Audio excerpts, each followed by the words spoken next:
Hello friends, welcome to the toothscorner.com videos.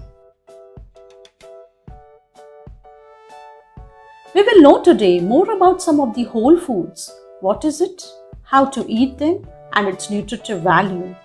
Let us start. Whole foods are plant foods that are unprocessed and not refined before their consumption. As the name says, whole foods are foods found in a natural form that may be good and healthy for you.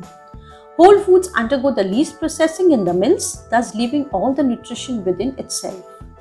Whole grains are rich in abundant vitamins, minerals, fiber, and antioxidants that helps you stay healthy and feel good. Now let us see a few whole foods that are healthy and nutritious too. First are the grains. Wheat, barley, rice, quinoa, bulgur, whole grains, rolled oats, and farro are the few grains that are unrefined and are very nutritious for you.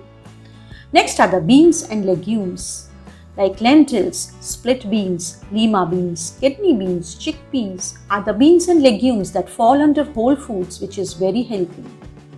Next are the nuts and seeds, peanuts, sunflower seeds, almonds, cashews, linseeds, pumpkin seeds are whole foods that you may consume every day.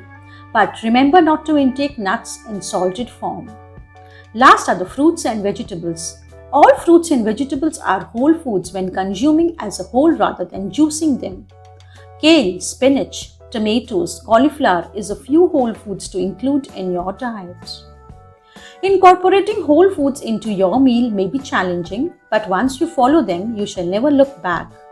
It is easy to pick ready-made pieces to stuff without seeing the ingredients. So, next time you go to your local market, look for the separate whole food section and buy them. Avoiding processed foods entirely from your diet may be difficult for you, but excluding a few may work wonders for your body and health. Thank you